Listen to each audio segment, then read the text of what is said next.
Assalamualaikum warahmatullahi wabarakatuh. Baiklah, saya akan menjelaskan mengenai dasar-dasar wancana. Dasar-dasar wancana, pengertian wancana, pembagian wancana, struktur wancana, dimensi wancana, sistem wancana dalam bahasa Arab, wancana bahasa Arab. Pengertian wancana. Istilah wancana berasal dari bahasa Seneca Watts, berarti berkata ataupun berucap. Jika dilihat dari jenis kata Watts dalam sekata morfologi, termasuk kata kerja golongan 3 farmas ada bersifat aktif, yaitu melakukan tindakan ujar. Kata tersebut lalu mengalami perubahan menjadi wancana. Baiklah, dasar-dasar wancana itu yaitu pembagian wancana. Yang pertama, wancana prosa. Wancana prosa adalah wancana yang terdiri dari uraian-uraian ide, gagasan, atau pikiran yang mengandung sebuah tujuan penyampaian. Wancana prosa berdasarkan tujuan penyampaian isinya itu menjadi wancana argumentasi, yaitu uraian yang mengemukakan pendapat mengenai topik, masalah apapun, gagasan kepada pembaca. Wancana narasi adalah serangkaian uraian yang bersifat menceritakan suatu topik atau hal-hal yang memperhatikan kronologis. Yang kedua, wancana puisi. Wancana puisi adalah wancana yang dalam penyampaian isi menggunakan bahasa-bahasa yang bersifat puitis dengan memperhatikan pemilihan kata dan gaya bahasa. Struktur wancana. Struktur wancana dalam bahasa Indonesia yaitu elemen-elemen wancana. Elemen-elemen wancana adalah unsur-unsur membentuk teks wancana. Elemen-elemen itu tertata secara sistematis dan hierarkis. Berdasarkan nilai informasi ada elemen inti dan elemen luar inti. Elemen inti adalah elemen yang berisi informasi utama, informasi yang paling penting. Elemen luar inti adalah elemen yang berisi informasi tambahan, informasi yang tidak seperti informasi utama.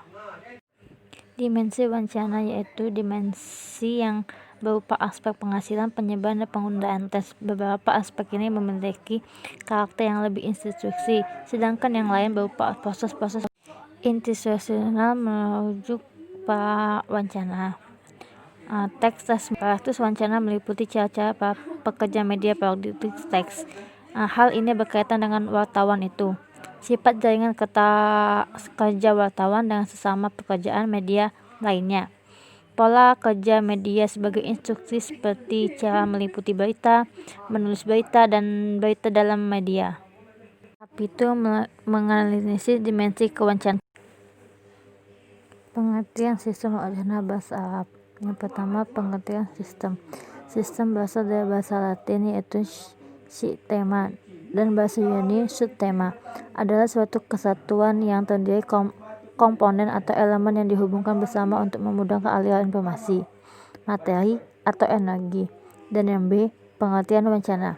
Wancana adalah antara kalimat yang berkaitan yang menghubungkan proporsi yang satu dengan proporsi yang lain sehingga membentuk kesatuan.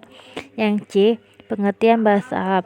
Bahasa Arab diambil dari kata lugatil Arabiyah atau secara bahasa Arabi. Adalah salah satu bahasa Semitik tengah yang termasuk dalam rumput bahasa Semitik dan berkaitan dengan bahasa Ibrani dan bahasa-bahasa. Wancana bahasa Arab. Wancana bahasa Arab itu terdiri dari 3, yaitu fi'il, isim, dan huruf. Yaitu fi'il adalah fi'il itu terbagi menjadi 3, yaitu fi'il madi, fi'il mudhari, dan fi'il amar. Yaitu penjelasannya itu fi'il madi adalah kata kerja untuk masa lampau, atau dalam istilahnya dalam bahasa Inggris past tense yang memiliki arti telah melakukan sesuatu. Contohnya tuh jalasa yang artinya telah duduk. Dan yang kedua, fi'il mudhari. Fi'il mudhari adalah kata kerja yang memiliki arti sedang melakukan sesuatu. Contohnya yaqumu yaitu sedang berdiri. Dan yang ketiga yaitu fi'il amar. Fi'il amar yaitu kata kerja untuk perintah. Contohnya ijlis yaitu duduklah. Yang kedua, isim.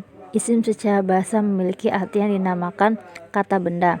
Sedangkan menurut ulama nahwu, isim adalah kata yang menunjukkan suatu makna yang ada pada zatnya, akan tetapi tidak berkaitan dengan waktu. Isim itu terbagi menjadi beberapa jenis, dikelompokkan sesuatu kelompoknya, yaitu isim banyak sekali. Tetapi untuk memberi pengertian dasar tentang isim, contohnya itu Zaid, yaitu isim artinya nama. Kalau Jakarta artinya itu Jakarta, yaitu nama tempat. Haza artinya itu kata tunjuk, dan ana artinya saya atau kata ganti. Dan contoh yang lainnya dalam bahasa Arab membedakan kata benda, kata lain seperti kata fi'il dan kata sambung huruf. Dapat diketahui juga adanya tanda-tanda berikut. Yang pertama jar, dan yang kedua i'rab, yang ketiga tanwin, yang keempat jatuhnya setelah alif lam, dan yang kelima jatuhnya setelah huruf ja.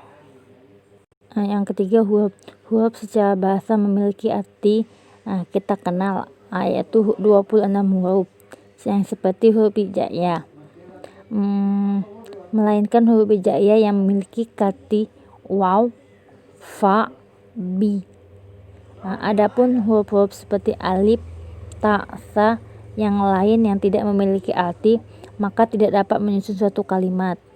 Yaitu bentuk-bentuk huruf, macam-macam bentuk huruf itu.